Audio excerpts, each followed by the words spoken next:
Olá, tudo bem? Meu nome é Wellington Antunes, eu sou professor de Direito Constitucional. Nessa aula nós vamos cuidar do tema direitos políticos. Os nossos comentários eles vão girar em torno principalmente dos artigos 14 a 16 do texto constitucional. Para facilitar o nosso estudo, eu vou fazer os comentários em cima dos próprios artigos. Vou trazer também a jurisprudência do Supremo mais importante sobre o nosso tema.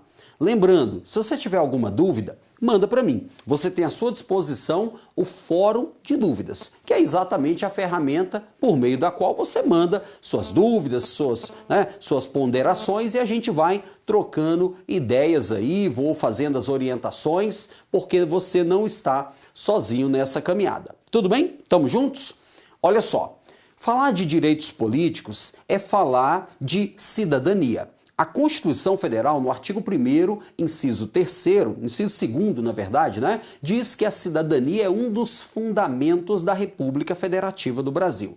A cidadania, no sentido técnico, no sentido mais restrito, é exatamente a possibilidade de os cidadãos participarem das decisões políticas do Estado. Veja, quando nós votamos, quando uma pessoa se candidata a um cargo político, quando os cidadãos apresentam um projeto de lei por meio da iniciativa popular, tudo isso são formas de participação nas decisões políticas do Estado. São formas de exercício dos direitos políticos. A cidadania está diretamente ligada ao exercício desses direitos políticos. E é disso que nós vamos tratar. Nós vamos fazer uma abordagem sistemática das normas constitucionais para a gente ver como se dá o alistamento eleitoral, para quem é obrigatório, para quem é facultativo, para quem é proibido, como se dão as regras de reeleição, as regras de inelegibilidade, cassação de direitos políticos, será que pode, será que não pode? Nós vamos ver que não pode, mas pode haver perda ou suspensão, enfim,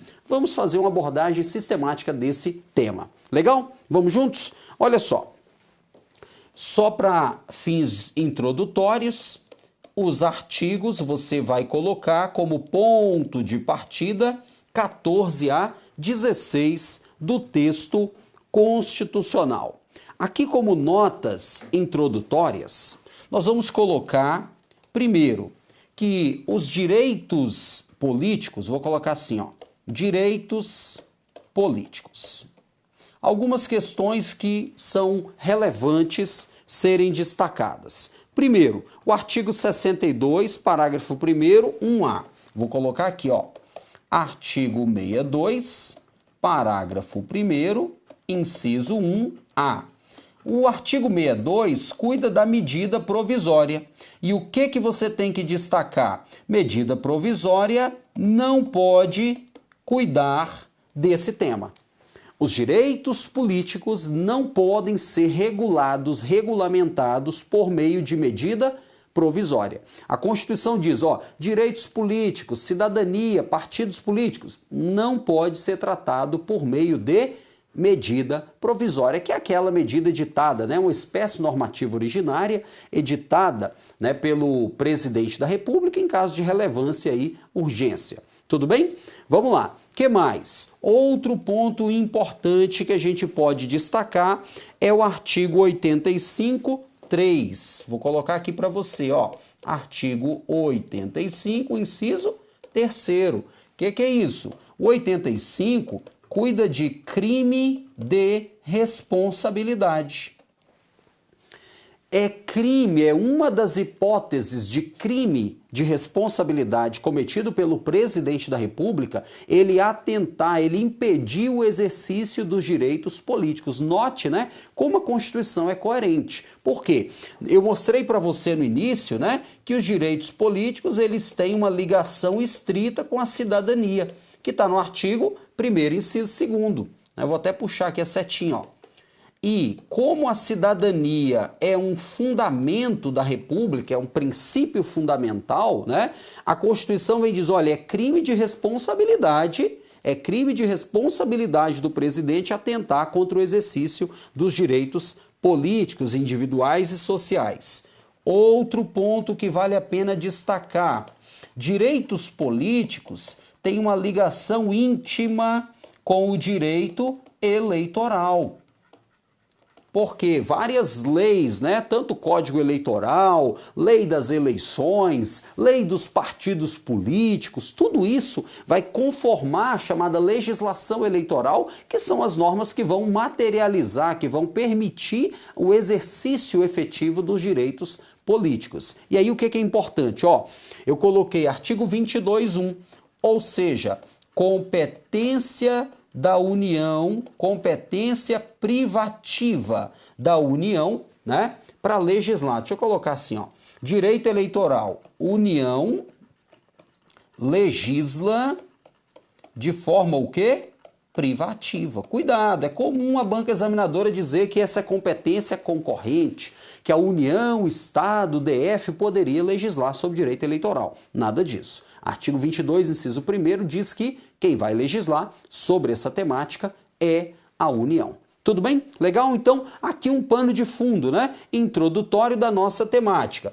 Eu já coloquei no nosso slide inicial, mas não há prejuízo. Opa, deixa eu voltar. Não há prejuízo algum colocar 14 a 16 da Constituição é o seu ponto de partida. Então, por favor, leia esses artigos. Leia esses artigos. E o principal motivo pelo qual eu destaco isso: grande parte das questões da prova vão explorar a literalidade do texto constitucional. Então, cuidado, se cobrar doutrina, nós vamos comentar um pouco aqui. Se cobrar jurisprudência do Supremo, vamos comentar também. Se cobrar a literalidade, também coloquei aqui e você ainda vai fazer a leitura, ou seja, você vai fechar com os 3 pilares da matéria para que você realmente possa sanar qualquer dúvida e gabaritar as questões sobre a nossa temática. Legal? Então, fizemos essa abordagem introdutória, vamos fazer uma visão geral dos direitos políticos. Olha só, segundo a doutrina, os direitos políticos, eles podem ser estudados da seguinte forma: nós temos os direitos políticos positivos e os direitos políticos negativos. Direitos políticos positivos e direitos políticos negativos. Primeiro, qual é a grande diferença entre direito político positivo e direito político negativo? É bem simples. Direito político positivo são aqueles que vão permitir, que vão possibilitar a participação do cidadão nas decisões políticas do Estado. Então, note, quando nós votamos ou quando nós nos candidatamos a um cargo eletivo, nós estamos exercendo direitos políticos. Então, vamos dizer que estamos nos direitos políticos positivos. Legal? Agora, quando as normas impedem ou restringem a participação, aí a gente diz que são direitos políticos negativos. Deixa eu te dar um exemplo. As regras sobre inelegibilidade. O que é a inelegibilidade?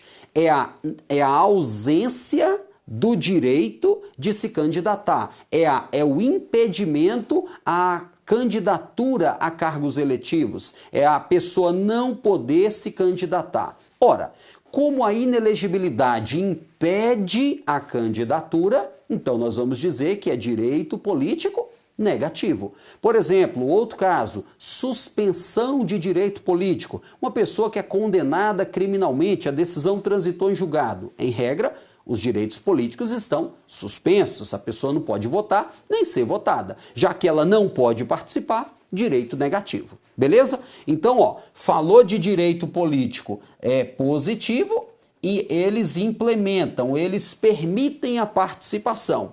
Já os direitos políticos negativos impedem a participação. Legal? Eu posso participar de duas formas. De forma ativa, e aí eu vou chamar de capacidade eleitoral ativa. Ou eu posso participar de forma passiva, capacidade eleitoral passiva. Aqui, por exemplo, eu posso participar votando. Eu posso participar votando. E isso aqui decorre da alistabilidade. Nós vamos ver na sequência. A alistabilidade é o registro para tirar o título de eleitor. capacidade eleitoral ativa. Já passiva é a ideia de ser votado. Nós vamos chamar isso de elegibilidade. Então, cuidado, ó, não confunda passiva com negativa. Já foi cobrado isso em prova. Direito político passivo é a possibilidade de eu me eleger, é a elegibilidade. Diferentemente, direito político negativo é aquele que vai impedir. Você ouve assim, o candidato tal foi declarado inelegível. Opa, então ele perdeu a capacidade eleitoral passiva, ou seja, perdeu o direito de poder se eleger. Direito político negativo. Legal? E os negativos? Os negativos, que são aqueles que impedem a participação, né? Eles podem se dividir em privação dos direitos políticos e a ideia de inelegibilidade, ó, inelegibilidade. Olha aí que beleza.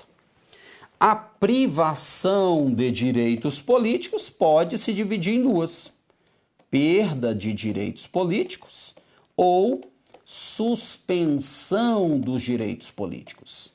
Isso a gente vai estudar no artigo 15. Já a inelegibilidade é exatamente o impedimento, é a ausência da capacidade eleitoral passiva. Vale dizer, não, a pessoa que está inelegível não pode se candidatar, não pode se eleger. Essa é a ideia. Então perceba, aqui eu te dou um panorama, uma visão geral de todo o trabalho que nós vamos desenvolver. Direito político positivo, que permite participação; negativo, que impede. O positivo eu posso participar de forma ativa ou passiva. E já os negativos, privação de direito político, perda ou suspensão, e as hipóteses de inelegibilidade. Aqui nós podemos dividir a inelegibilidade em absoluta, e lembrar que a absoluta somente a Constituição pode estabelecer, e a inelegibilidade relativa.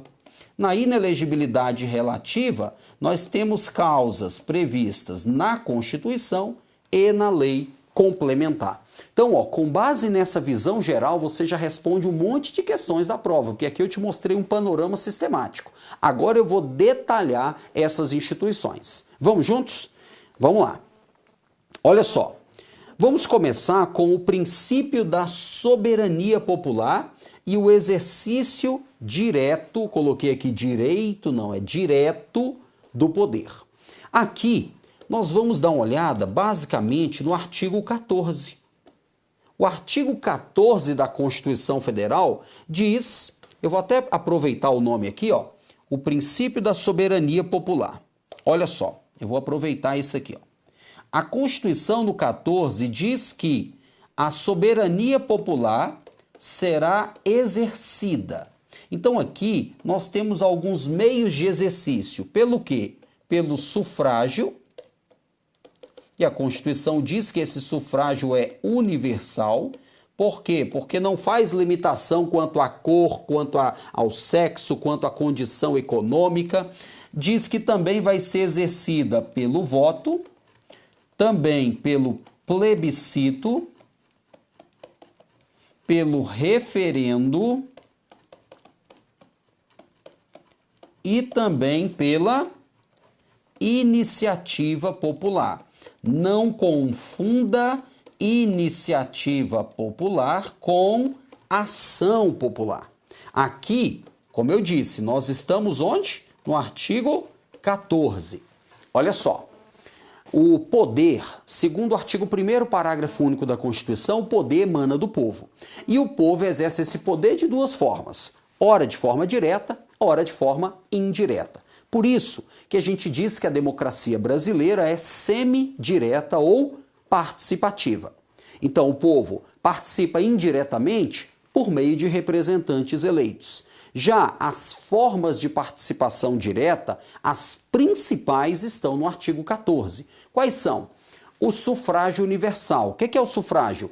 é o direito de participar. Lembra que nós podemos participar de forma ativa, por exemplo, votando, ou de forma passiva, sendo votado? Sufrágio nada mais é do que o direito de participar. O sufrágio é universal. Por quê? Porque ele não exige uma condição econômica, não exige, em tese, uma condição intelectual, não exige, por exemplo, não tem restrições quanto à cor, quanto ao sexo, como já houve, né? Nós já tivemos sufrágios, por exemplo, chamado censitário, porque só podia participar quem comprovasse um determinado poder econômico, uma determinada condição econômica. Sufrágio também já foi capacitário, porque, por exemplo, os analfabetos não podiam participar. Hoje nós vamos ver que os analfabetos podem votar facultativamente. Também até, por exemplo, o início do século XX, até 1930, por ali, as mulheres não podiam participar, não podiam votar, era o sufrágio restrito de gênero. Então,